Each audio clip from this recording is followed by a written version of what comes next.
Here we go on a Friday. Welcome back to Stadium Pulse. Had our first week off last week. I don't know how I felt about it, but we're back with you today nonetheless. Welcome to the Action Sports Jacks 24/7 studio. This is Stadium Pulse, a full hour of college football talk, and we're ramping things up throughout the off season. Look, you try to start fast a lot of times, and you try to plan what you really want to start with at first, and then you walk in to the newsroom at about 6:15 this morning, and when the first thing that you really lay your eyes on, okay, is what I'm about to show you, the show kind of starts itself. All right, Tennessee Nick, go ahead and bring it. Yeah, look. All right, here's the situation, guys. Super Bowl Sunday is about, 60-something hours away. All right? And are we going to talk about the Super Bowl today? Absolutely not, other than the fact that there's 6 Georgia Bulldogs in there. 6 on either the Eagles or the Chiefs. But that's all the NFL talk you're going to get today. But the company's having, what are we calling this? A Super Bowl... I don't know. Team Pride. Team Pride fan dress-up day for a special prize. Cool deal. Did yours truly totally forget about it? Yes. Would Nick ever pass up this opportunity to come in those ugly colors and overalls? No, absolutely not. So I don't know what everybody else is planning to wear now that we're at 9 o'clock. I'm sure a lot more people are starting to make their way into the building. But I shouldn't have to. If Nick doesn't win the prize wearing overalls, if you wear overalls to work for any amount of time, it's a shoe-in. Okay? It's a shoe-in. How many... was this ever a doubt for you that you were going to show up like this? Oh, no. As soon as you heard about this, you knew exactly what you were wearing. Okay, give him the prize. I saw the headline of the email, and before I even opened it, I was like, all right, okay. Send them to the Super Bowl. Send them to the Super Bowl. I open the email. So there's the first email that lists everything. Then the response. The response is my boss with a picture of me. The last time I wore this, the Tennessee Georgia weekend. Don't have no fear. For our own sanity, we're going to change the key card so he can't get in. Well, he forgot, and I still got in. Hey, this ain't even the full fit. I got the bucket hat to go with it. So actually, it's funny you say that. I accidentally, or without knowing, almost jeopardized your prize today because your boss said, "Hey, you have that picture of Tennessee Nick," because obviously that was Georgia Tennessee week, a couple months ago. I took the picture. I put it out there, obviously. If you're watching the show and you've been watching, you've seen this outfit before, unfortunately for your eyes. So I actually sent it to him, not knowing what he was using it for, because I had not seen that email yet. So if you had not gotten into the building today, that probably would have been my fault more than anything. So I apologize. But nonetheless, let's rock and roll. We're talking a lot about coaches today. A lot of updates in the offseason about coaches. Some good, some bad, some confusing. But I want to start with an interesting proposal in Georgia politics, if you will. Not really political, but nonetheless, this came out within the last week. Pretty interesting stuff up there in Georgia. And it's going to be a good opportunity if the proposal should pass. It's going to help Georgia recruit. So this guy, Brandon Beach, okay, he's a state rep in the Senate. He puts out this proposal that would make NIL deals exempt from state income tax. Okay, because you're going to get that 6% or whatever it is, 5.4% income tax on NIL deals. And he's issuing a proposal in the Georgia Senate to take that away, right? And he referenced actually that, recruiting's harder than ever, and we got to stay on par with with Texas, Tennessee, and Florida. No state income tax. Those players are not paying any kind of 5% or 6%. Because if you're talking about $1 million or a substantial deal, you could be paying $20,000, $30,000, $40,000 in taxes. That could be if it's not going to, hopefully that wouldn't be the difference if we're talking about $1 million deal or $2 million deal, having to pay $40,000 in additional taxes. However, if it's even on the list of a con, why don't we take that away, right? This is an excellent thing for Blind Squirrel Sports. Is excellent news for Peach State programs if this proposal does pass. Absolutely. This is a no-brainer, I would think. He also referenced Missouri's NIL bill in 2023 that allowed in-state athletes to make money in high school if they had signed to play at a public university in the state. So say that you'd signed to Missouri to play for the Tigers, you can make money as a high school athlete. Okay, now, so he just referenced that. That's not a part of this proposal, but he referenced stuff like that states are doing to make their recruiting more likable, right? More advantageous to players. So then there's another representative. His name is Demetrius Douglas. He's actually a former Georgia All-American from the 80s. He was talking about, he's all right with the tax being taken out and exempt, but only if athletes put that money in a fund, an investment fund, and don't touch it until after they leave school. So he's saying, look, if you're trying to spend that money right away, your NIL deal money, then you should have to pay tax on it. But if you put it in a, say, Roth IRA or whatever, mutual fund, which is what he referenced, then that would be what's not exempt. So that could be a barrier. That could be another kind of wrinkle that's put in. But nonetheless, look, it kind of, all of the schools are probably going to, that have state income taxes are probably going to have to, I would guess they'll follow suit if this passes, right? Because look, what have we seen over the last, especially 12 months? Every school is trying to do anything possible to get a leg up in recruiting. Like there's almost nothing spared if an advantage could be found, and especially like I said, with Florida having the no income tax, Texas, Tennessee. Well, those are the three states that Georgia recruits and competes most for these, especially 4 and 5 stars. Specifically, really Texas and Florida. Tennessee doesn't put out as many as those states do, obviously. But look, so just keep your eye on that, because that would be another thing. It's actually why I brought it up and why the headline got me is because it's not actually called this, but the Brandon Beach was like, yeah, it's like the Kirby Smart bill. And he said that he hadn't talked to Kirby about it. So it's not like before anybody gets in the chat saying Kirby's trying to, buy off a politician here to get a recruiting advantage. They have not talked, according to Beach. So wait, I only half paid attention to this when it came through. Mm-hmm. Are they wanting statewide tax reform, or are they wanting where if they take it immediately, you do pay the taxes? If not, you have the option to then slide it to 401k, Roth IRA, and stuff like that, right? Is that the deal? Yeah, that's what this other guy is kind of, that was his quip to it. That was his only issue, because he was like, no, hold on. Like, if they're using the NIL money immediately, then they should have to pay tax on it. So that could be like I don't know what they would call it, maybe like a referendum that they'd put in, because he's kind of on the other side of the aisle. But Beach, the one who proposed it, wants no tax on it no matter what, as far as I can tell. Well, hold on. Georgia, what is the state income tax percentage? Well, it referenced in the... It's a flat 549%. You put it into a Roth IRA and you want to get any of that money out, you're getting taxed more immediately than you would if you just took the money straight. I don't know how the math works on that, but... Because it's a 10% anytime you withdraw from like an IRA or 401k, it's a 10% thing. Right. I don't know. I mean, sure, it works fine. I guess you could do it either way.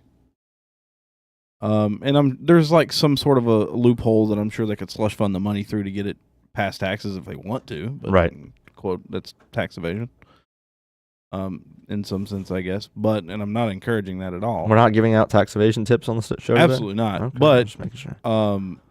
Like I was looking at it, I mean, there are certain things that are tax exempt in the state of Georgia, but that feels like the bill wants like special tax exemptions for just athletes and anyone that makes X amount of money or some sort of a special tax bracket for them, which I don't necessarily think will pass in the state of Georgia, but could. Right. But it's interesting that that's what they want to do. I had only like halfway paid attention to it when it came through the show earlier. And yeah, well, and if they want state tax reform, then you're going to have the issue of, well, of the X amount of states that don't have state income tax, the other percentage, however, say 10 have it where they don't have state income tax. So the other 40 are now going to want to follow suit with this, or at least of the 40, the ones with major programs competing. Right. And then that's just going to be a very massive ordeal for tax reform. Yeah. So we'll see. Some chance to pass, but it's got one. Who knows? Who knows? We'll take any advantage we can get up there. There's one guy I specifically want to talk about today that's not going to have any issue probably with taxes. Not necessarily taxes, but with having to pay them. And that's Chip Kelly, because he just got a $6 million deal to go to Las Vegas. $6 million a year, $6 million a year to be a coordinator in the NFL. By the way, we talked about it on the Britton Austin show earlier this week. D'Amico Ryans, as a head coach, is only making $4.5 million, and he's gone to the playoffs 2 straight times in his first 2 years as an NFL head coach. Hey, D'Amico Ryans, get a new agent. Get a new agent. If you're making $1.5 million less than a coordinator, and you've gone to the playoffs in your first 2 years ever as being a head coach. But Chip Kelly goes from Ohio State to the Raiders, and that means that Ohio State has now lost both of their coordinators. Chip Kelly goes there, and then Jim Knowles, their defensive coordinator, goes to rival Penn State, which we could have a whole conversation about. You know, a lot of people are like, well, this is what's wrong about college football, and coaches and fans kind of pointing the finger at players for being wishy-washy and having no commitment to their school and only trying to go for a paycheck. Well, look, Jim Knowles just did the same thing. Jim Knowles goes from Ohio State to Penn State, and it wasn't even a question. Like, as soon as they won the national championship, within that next week, I'm pretty sure Jim Knowles had reached out to, I think, Oklahoma and another school, or there was communications between them. Like, it was a no, like he was going to go and pretty much go get the bigger bag. Now, the conversation within Buckeye circles is whether, I think, Ryan Day kind of encroached a little bit too much on the defensive side of the football. From what I've read, that Jim Knowles wasn't that big of a fan of that. He wanted more autonomy, and maybe James Franklin and Penn State is offering that, and that could be another side note of why he decided to move and specifically go there to a rival. But he's making more money. He's making over $3 million, and incentives and stuff like that. He can make $4 million this year. Per year with Penn State, but it's going to be interesting now that Ohio State, look, you lose both coordinators, it's going to be a tough thing, right?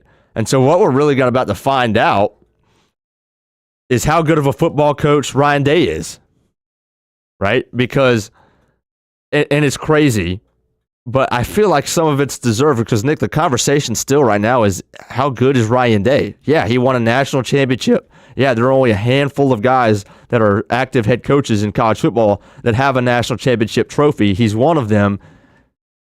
But the quip is always, yeah, but they had the most talented roster in college football history.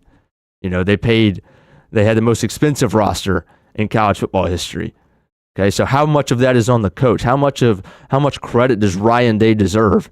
And we have the whole thing with, Herb Street crying mid-broadcast after they win, and that was for a lot of other reasons.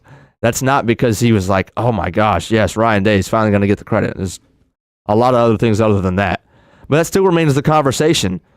So if that's the conversation now you take both of your coordinators away, who are both extremely good coordinators and highly coveted and highly sought. Obviously, you look at the money they were just given. You could very easily say that Chip Kelly was the top offensive coordinator in college football and that Jim Knowles was the top defensive coordinator in college football. He doesn't have either of them now. We're going to figure out how good Ryan Day is, right? Especially with as many guys as they have going to the draft. They're going to have like upwards of a dozen dudes drafted.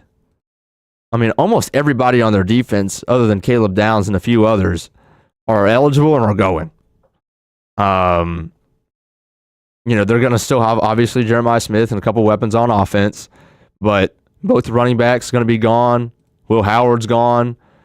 Sawyer on the defense. They got 2 corners that are gone. Their entire defensive line's gone. So what is Ohio State going to look like in 2025? I don't know. I mean, are they still going to be at the top? Are they still going to have an insanely good roster with all their NIL money they're able to throw? Absolutely. Absolutely. Ryan Day can recruit. He's proven that time and time again. But I don't know. I don't think it's correct to say the pressure's on because, dude, you just delivered a national championship to a fan base that's been starving for one and think that they should have been in contention ever since you won the last one. You've only won one in playoff history. You finally got your second and it's Day's first. So I'm not going to say the pressure's on, but if we're going to talk about who actually are the best coaches in college football, like this is the year even more so than last, in my opinion. I'm just going to be interested to see who he brings in as the defensive coordinator. He's already promoted Brian Hartline. If that name sounds familiar, he's the receiver guru, half of the NFL receivers. It seems like either played at Ohio State or LSU, and he was their receivers coach, Hartline was. So he's been there for forever. I mean, he's had it seems like 15 Pro Bowl receivers come through Ohio State. So he's going to take over as the OC, which I think is a great move. I think it's a no-brainer, but also a great move. Like, he's the best recruiter at the receiver position in college football, almost undisputedly so. Picks: Garrett Wilson, JSN, Olave, and then Marvin Harrison. He's about to have Jeremiah Smith. Yes, 5, maybe 6. What's his face? Igbuka. Yeah, I don't know if he's first-round talent, but he's definitely performed like he could be. Yeah, and we'll see about Tate. I don't know what's up with where Cardell Tate fits into all that, but he would be a 1 receiver on a lot of programs as well. So that was a win. If you're searching for wins as a Buckeye, that's a win, and it'll be remain to see who he picks as his DC. More on the defensive on the head coaching front. I think that this one was the most, I don't know if confused was the right word, but it came out this week that this guy's name is Rock Montgomery, a Bama offensive lineman, okay? And he was interviewed, I don't know where at, but he was interviewed and pretty much was just talking about how different this offseason felt there at Bama than the last one, right? And obviously, Deboer comes in, installs his program and everything, and Rock Montgomery says this offseason feels totally different, and here's the quote. He said a couple of things, but he was like, you can't be late to practice anymore. And I'm just like, what? Hold on a minute. Why were you allowed to time out? Be late in the first place? That's what I'm saying. Like, you can't be late to practice anymore? Like, that's the first thing that comes to his mind when he's talking about how different this offseason feels at Alabama than last? Like, look, you don't want to put too much into it, but at the same time, if that was like unprompted answer, there's got to be some truth to it. Alabama players showing up to practice late, like without repercussions, that's really bad. That's really bad. And, I got to be honest, I kind of want to take it and run with it if I'm honest. Because, again, if that's unprompted and that's just like the question was about, how has this year felt different than last, and he comes up with that first thing out of the blue, he ain't making it up. Yeah. Right? He's not making it up. It's not like he's transferred. This isn't a transfer who's talking about, I wasn't a big fan of DeBoer in year one. And they asked him now that he's at his new school what it was like. And he was like, DeBoer wasn't that, DeBoer wasn't this and DeBoer wasn't that. No, he's still there. He's probably going to be competing for a starting job. And this is what he says. We got Bama players showing up late to practice. Oh, no big deal. What are we doing, Crimson Tide? What are we doing, DeBoer? And this has to be so wild for Bama fans, considering, obviously, that they're coming off the biggest disciplinarian in college football history, Nick Saban. Like there is not a bigger contrast. If this is true, there's not a bigger contrast from coach to coach that I can think of. Going from Nick Saban, who, if you probably weren't 20 minutes early, would have you running all practice or whatever you would do. I mean, you've seen the videos. Guy's maniac when it comes to discipline type stuff, as are most of the all successful head coaches, it seems like, especially in college football. And you go from that to showing up late for practice? Holy cow. That would be a little concerning. And if I'm going to take it and run for it, it kind of explains a lot. You look at Bama, they were the most inconsistent team perhaps in all of college football last year. They'd show up and they beat Georgia and they'd lay down to Vandy. They got worked against Oklahoma. You did not know what was going to show up on the field every given Saturday. You had no idea. Most inconsistent. Seemed like there was no continuity week to week. Undisciplined at times. I remember that South Carolina game. Undisciplined. Should have lost that one. So I don't. Deboer, you got to get that right, man. Like I like Deboer. I think he's a great guy. Like I like the way that he does a lot of things. The way he talks to his players.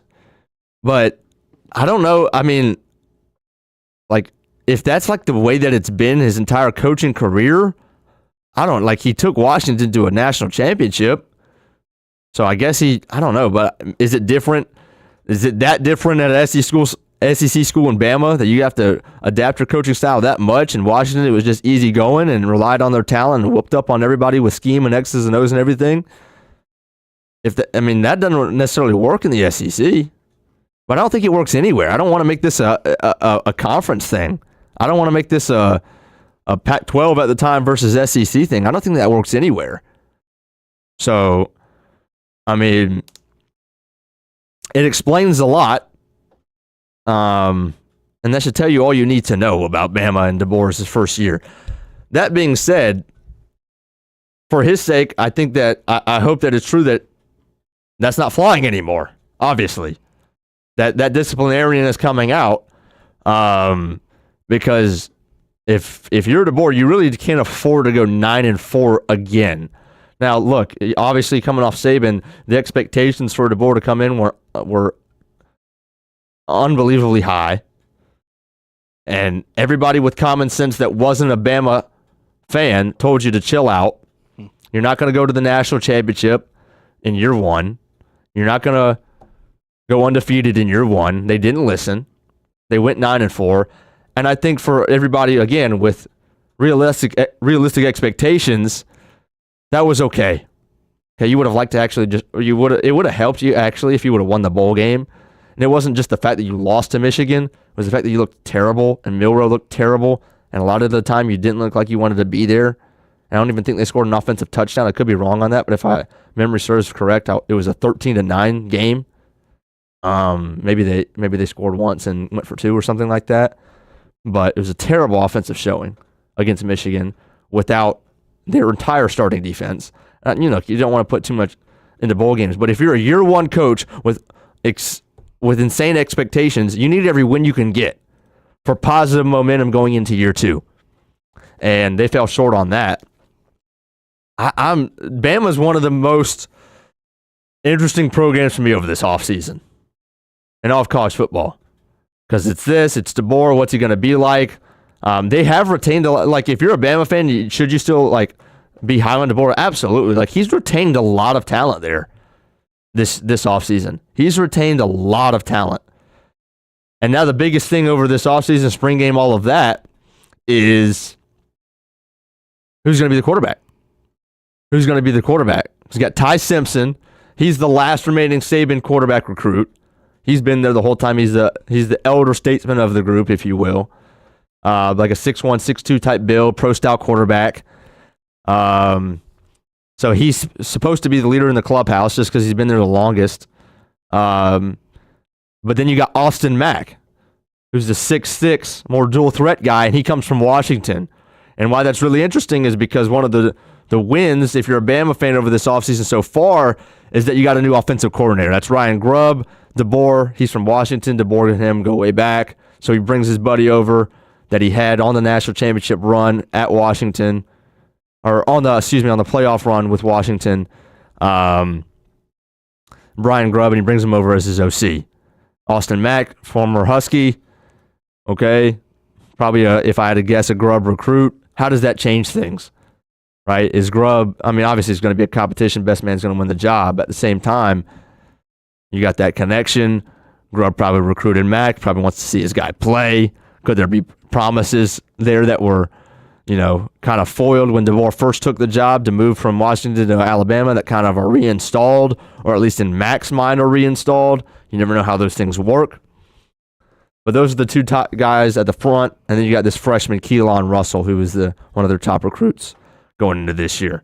There's going to a lot of schools. It feels like more SEC schools than normal. Like you just don't know who the guy's going to be at the quarterback position. Georgia doesn't know who the quarterback's going to be. We're not really going to get into that, but Ryan Puglisi, a lot of hype around him. The players on the team, especially the receivers, talk the world of him, but at the same time they talk the world of Gunnar Stockton. I guess we didn't talk about this also. This would have been probably last week, but Jalen Rashada, who everybody seems to know because he's been on your team at some point. Obviously, he was the Florida guy. It was the lawsuit. The deal fell through. He was Florida's top recruit. Then he goes to Arizona State, plays a year. For some reason, decides he wants to hit the transfer portal and goes to Georgia so he can be the third string, right? And then everybody was freaking out that he wasn't even the guy that was able to hand the ball off or go in when Beck got hurt, which was no big deal. I could have told you that was not going to happen. So he goes and hits the portal again, yet he's not going to a team. He said he's taking the whole spring off to practice with his own individual trainers in hopes of landing with the team over the summer and getting ready for their fall program. That makes no sense to me. No sense. Dude, you haven't played. All you need to do is get playing time. You were a top recruit coming out of high school, and you've sat on the bench. The last thing that I think you should want to do is go be apart from a program for 5-6 more months and not be a part of their spring program, and then try to compete for a starting job a month or two going into your first game. I would love to hear more about the rationale behind that, but it makes no sense to me. Speaking of spring games, I didn't even plan to hit this, but we'll hit this before we get to a break. Matt Rule in Nebraska says they're not going to have a spring game because he doesn't want his players to get poached. He doesn't want his players to get poached. He thinks that other schools are going to be on that spring game, watching that spring game, looking at the guys that are, maybe second on the depth chart who are high recruits and poach them. And I think Billy Napier was actually asked about this, and he was like, well, you lose either way because if you have a spring game, you could have some players poached, but if you don't, the fan base comes for your throat. And he's right. Like, you got to have a spring game. Like, Brent always hates on me because I think spring games are important, and he thinks they're completely pointless, and nobody except for the real diehards are going to show up and care one lick about it anyway. But I got on to Florida State for not having it a couple weeks ago because they're not having one because of renovations to Doak Campbell. I don't know what could be done about that, like I said a couple weeks ago, but something should have been done. Some kind of way should have been made for you to be able to have a spring game to get fans in there, especially after the year that you just had. You just won 2 football games. You need every bit of momentum and excitement around your program as can be, and now you're going to take that away. That's an L. That's an L, in my opinion. But so Nebraska's not having one. Obviously, Florida is. And that's that. We got a lot of Billy Napier talk coming up after this. Some potential GM stuff, or GM in quotation marks, from Napier. Some thoughts about that. Some interesting stuff coming out of Gainesville. And then UCF's full 2025 schedules released. The Big 12 releases their schedules ahead of other conferences. So Florida, no, you don't have your schedule. Georgia, no, you don't have your schedule. But the Big 12 schools does. So we're going to break down the Knights' 2025 opponents and the must-wins, the biggest matchups, the potential hiccups, and everything like that. So we'll be right back on Stadium Pulse. Appreciate you watching. Hop in the chat with us. We always appreciate that. And we'll see you in a couple minutes. When it comes to trucks, I know exactly what I want. And at Bozard Ford, they make it easy to get exactly that. Let's go make this truck a little more my style. With Bozard Built, I can create my perfect truck right here. Lift kit? Check. Premium wheels? You bet. Advanced lighting package? Oh yeah. The Bozard team works their magic.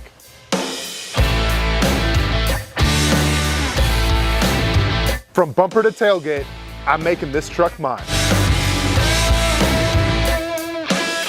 It's everything that I wanted and more. From the field to the gym to weekend adventures. This truck's built for my journey. Bozard Built. Customized for your lifestyle, built to exceed your expectations. Check out the inventory and available options at bozardbuilt.com. Unleash your dream ride. Customized, covered, and Bozard approved.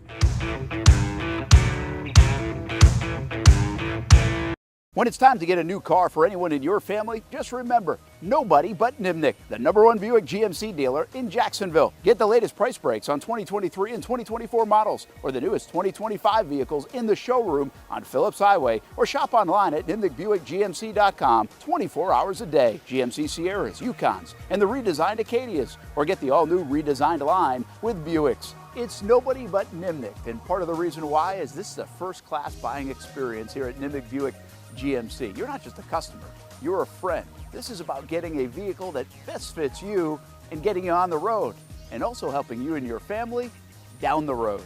Nimnick has a treating you right guarantee, courtesy, respect, fairness, and most Buicks, GMCs, and Jacksonville's only Car Bravo dealer, nobody but Nimnick. Who has put in the most years and stands behind a better experience?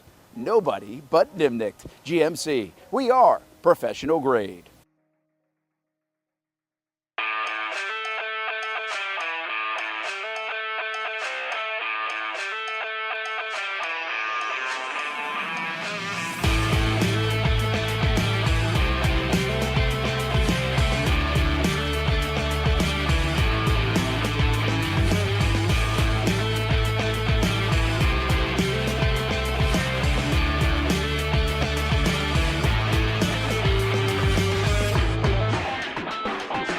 If you need a quality play this football season at your home, call That One Painter First Coast. Locally owned and operated, experienced employees, no builder grade materials. And there's more, and for that we throw it to Noah Schlicksup. That One Painter First Coast can apparently help your kicking game too. Well, after my failure on skinny sticks last year on Creekside game day, I've spent a lot of time out here at Creekside practicing my kicks. There's only one issue. How is that even possible? The good news is I know exactly who can help. That One Painter can handle all your painting needs, from field goal posts to cabinets to stucco. They got you covered. Though they may not be able to help with my kicking, they can certainly help with the posts. Call That One Painter First Coast today for all your painting needs at 904-495-1373.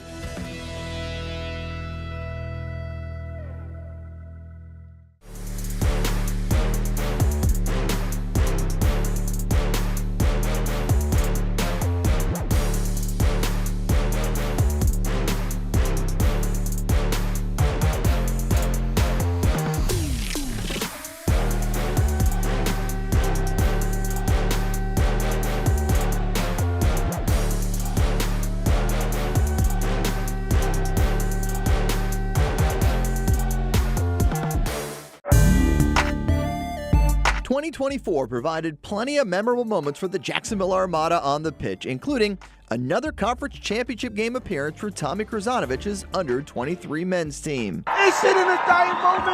Debuting this year for the first time, the girls in blue, as the Armada fielded a women's under-23 side in the WPSL and made its presence known with some highlight moments. Potential goal of the season! Then attention turned to the future. with MLS Next teams representing the Armada badge in 3 age divisions this fall, including an under-19 squad ranking among the best in the state. Those teams are a big focus on Fleet and Footy, covering the big soccer stories each week on the Action Sports Jax 24/7 network. I'll put one in the back of the net for you. Join us for player profiles, fun interviews, and the very latest on the Fleet and all things footy. That's every Thursday at 2 p.m.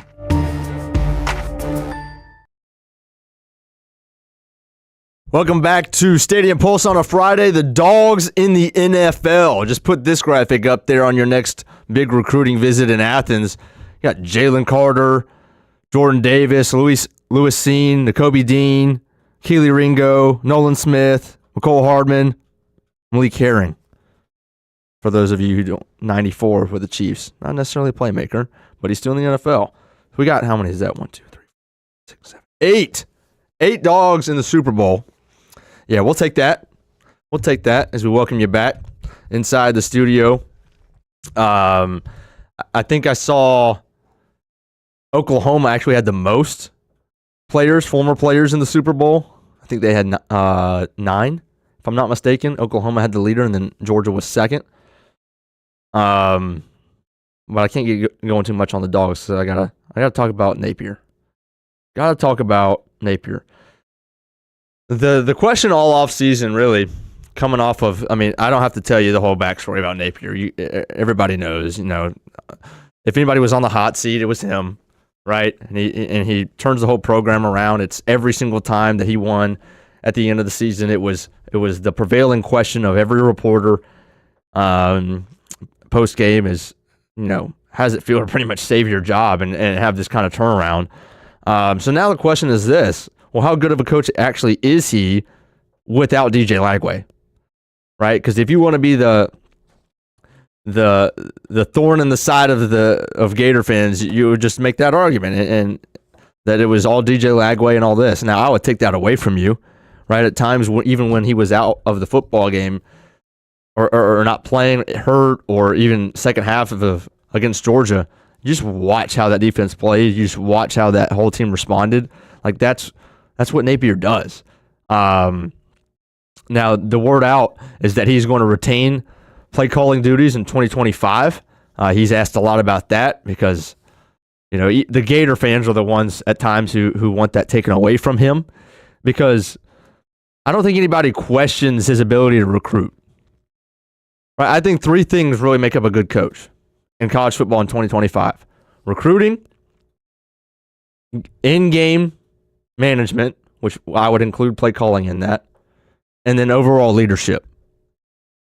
Overall leadership and how you manage a roster, manage the players, get the best out of them, right? The motivation factor, all of that.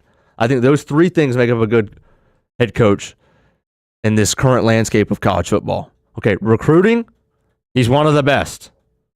He's one of the best. Not just because DJ Lagway, but because y'all are in early June of 2024, Florida, y'all were 64th in recruiting. 64th. Fast forward 6 months, 7 months, you're now 8th. You're a top 10 recruiting class. And you haven't done that many years. Especially, you guys know, you especially know how Dan Mullen recruited, especially at the end of his tenure. That's really one of the main reasons he's out of a job. And he's over at UNLV now, off the analyst desk at the SEC network. Was he SEC network or was he ESPN? Or was he? Neither. I think he was Fox. Mullen was Fox? Yeah. Well, nonetheless, he's out of there. He's at UNLV. But, so you can't, Napier's great at that. Great at recruiting. You got a top 10 recruiting class. You can't ask for more than that if you haven't won an SEC championship in a long time. In a long time. You cannot ask for better than that. So you're 8th in recruiting, and then you got the leadership aspect. So he's got that one, the leadership aspect. You can't take that one away from him either. You watch every single game of last year and how he rebounded and how he saved his program, how he saved his job, how he motivated the defense with multiple injuries back there. Got the best out of them. The way that y'all finished. Can't take that one away from him. So the third one left is the one that's at question here. And that's specifically coming from Gator fans. They have an issue at times with his in-game management, his clock management, his decision-making, play calling. Well, he was asked to, he's been asked about it seems like 100 times. And he says that he's going to retain play calling duties. So if you're one of those that really wanted that taken away, you're out of luck this time. You're out of luck this time. He says he takes it cycle by cycle, though. So take that how you will.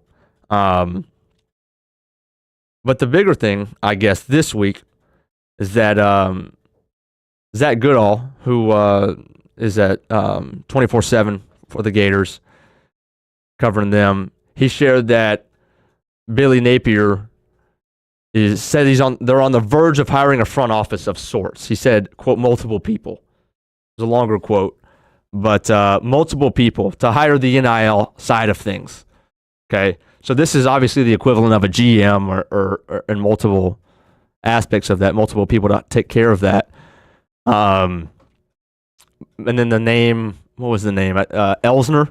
Elsner came up. He's a member of the 33rd team, the media kind of group and consulting, whatever you want to call it, that's always involved in these NFL GM searches and all that. Tannenbaum leads it, former GM.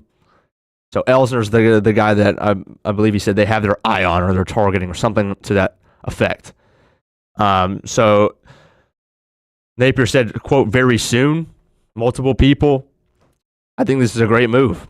I could be wrong, but I don't think Georgia's done anything like this. Like at this point of where we are in college football, every school's got to get this.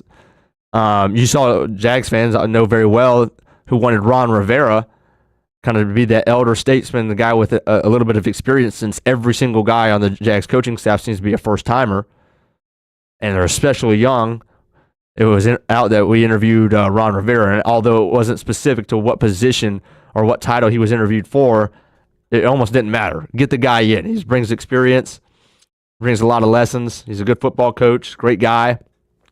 Well, he says no thank you, and he goes to Cal. I believe that's his alma mater. At least he has a lot of connection there because it was framed as like he's going home. That'd be correct. Yeah. So he's going to Cal to be their GM of sorts. You know, Andrew Luck is this for Stanford. A couple of schools have him now. And because, look, I think this is a must. You don't want your head football coach spending half his time on an Excel spreadsheet trying to crunch the numbers to see if they have enough money to go around. Not that the head coach would necessarily be doing that too, but he's obviously the one pitching to recruiting, so he's got to know ahead of time whether they can bump these guys' salaries or not. When half of your team has a good year and they threaten to go to the portal just so they can have that meeting and ask for more money, the head coach has to know if it's available or not. Because if it's not available, he's got to say, good riddance, appreciate your time, but we're not doubling you up. You know, starting linebacker from $150K to $300, or whatever the case may be. He's got to know whether the money is available. This is going to be an ever-increasing process with our current landscape where GMs of sorts, cap managers, especially because of and really this is on the verge of the revenue sharing thing, the $20.5 million that each school's about to get, a part of the, whatever, House versus NCAA settlement lawsuit thing. So each school is pretty much going to have a cap. And that's going to increase in a couple of years. It might be stretched over the next 10, but at some point it's going to get to $30 million a year. Somebody's got to be managing that. And it better not be the head coach. Better not be the head coach. These guys don't even see their families anyway. I think Kirby Smart went on like 1,000 visits last week. Obviously exaggerating, but it seemed like it. At a bunch of different high schools. But this is a great move, I think, for Florida. Bring in a couple of guys. I don't know anything about this Elsner guy other than that he works for the 33rd team. But get guys in there who can really manage your roster, manage your personnel, and really weigh, because that's going to be one of the things that universities, football programs really haven't decided yet. A couple of them have, I feel like. But whether they're really going to put the priority on high school talent or transfers. Can we know like schools like Ole Miss and Florida State really put the the importance on the transfer portal. They pretty much made that our identity, right? They focused less on high school talent. Not that they didn't focus on it at all, but you look at the majority of their roster makeup in 2024, and it was very, very, very evident that they were going to be willing to pay the highest price to get a bunch of transfers in. This year, that's like Texas Tech, which we'll talk about them in a second. But so the good move for Florida. Good move for Florida. As we always do, we try to check the pulse at all of our local schools, whether that's UCF, Georgia, Florida State, Miami. Not a whole lot of news out of Miami this week, but obviously there is some news out of UCF, and that's their schedule. As I mentioned, the Big 12 releases their football schedules before some other conferences. So we're getting our first look at the opponents of the Knights and what that 2025 schedule is going to look like, and here it is. This is it. Nick, you hate the graphic. Yes, very much so. Oh, no. Oh, no. Look how much dead space there is in this graphic between the Knights logos on either end. It's cool with the top-down drone shot, but even like here, for me, sitting a foot and a half, maybe 2 feet from this, it's hard to read who's who. If I didn't know logos and I could halfway make it out, this is a terrible graphic. It's like UCF is playing small ball and let the guy in the freshman. He's hating. No, I'm being honest. Like, this is bad. You're hating. No, I'm being honest. It's bad. Look, I'm not hating. It could be better. I like the idea. I just think the execution isn't good. Look, you want every college football team to do what the Tennessee Titans did and go on Broadway and ask all those clueless people. To name who it is and get it wrong. No, that's not what I want. That was still goated, by the way. But nonetheless, here it is. Sorry if you hate the graphic, but I just think it could be better. Here it is. So we obviously got the cupcakes. Okay, you start with the two home cupcakes. You got Jackson State and North Carolina A&T. All right, so you're starting 2-0. Bold to say they're cupcakes, especially Jackson State. Give me a break. But first year for Scott Frost, and this is what he's got. A showdown with Bill B at home week 3. Coming off a bye. I can't wait to see what the ticket prices are going to be for that. I can't wait. It's the biggest home game. Look, because I thought, if you're a Knights fan, everybody was like, oh my gosh, when Colorado comes to town, this is in 2024, that's going to be the biggest ticket that UCF for a home game that UCF's probably ever seen. Well, the Knights weren't very good, right? Knights weren't very good. The season, in a sense, was pretty much over. All of the excitement was totally deflated out of the city, out of the program. And so there wasn't a whole lot of hype around that game. And then, obviously, it didn't turn out well. You got trounced on your own field. But you're going to be 2-0 here coming off a bye. Frost's first year. You're going to light up the scoreboard in week 1 and week 2. UNC is probably going to do the same. And I would highly expect for this game to surpass any game that UCF's ever had, as far as like a week 3 matchup especially, because that's going to be insane. Frost versus Belichick week 3.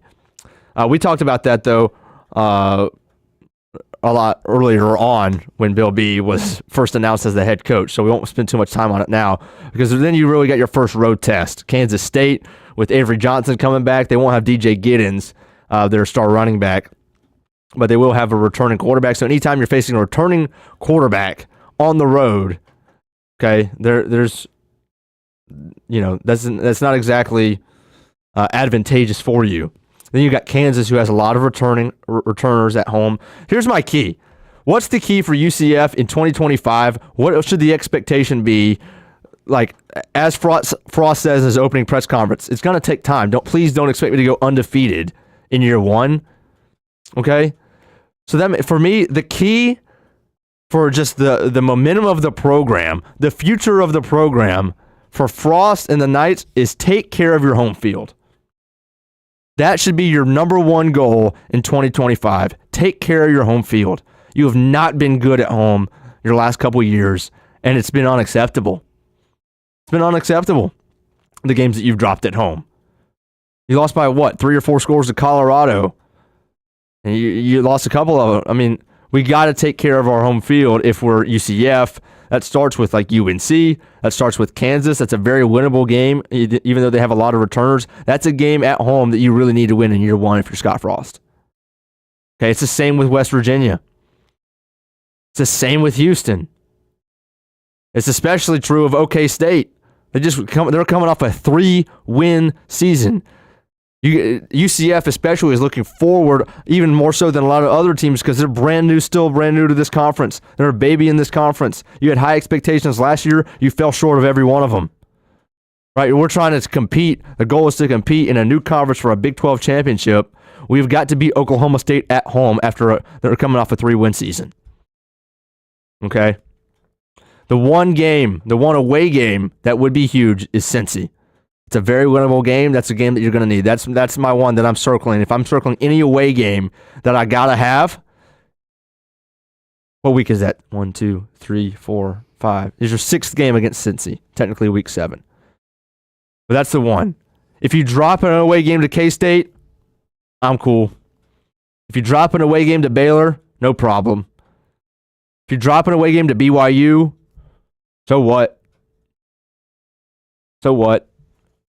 Perhaps your toughest test, UCF, is going to be Texas Tech. They had the most transfers of any school in the country this year. They brought in a lot of talent. You know that all too well because they just got Lee Hunter, your star defensive lineman.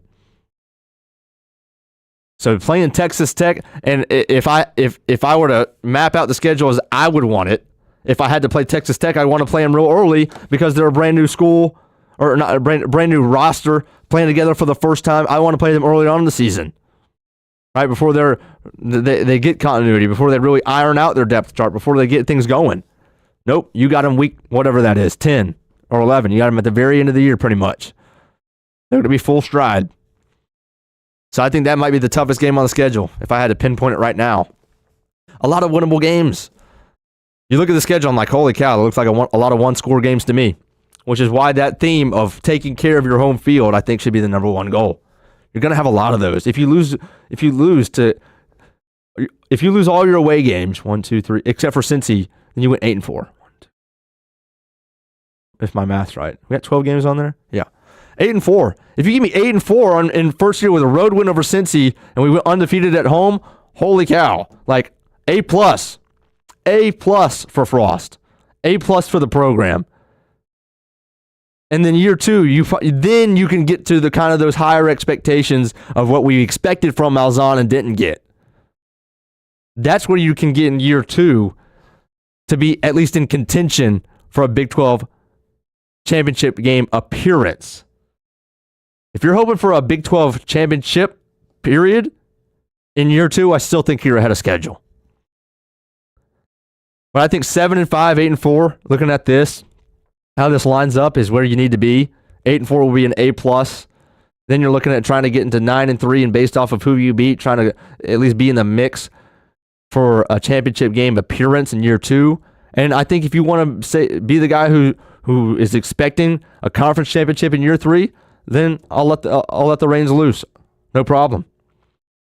But that's the night's schedule. It's going to be interesting. I'm excited for them.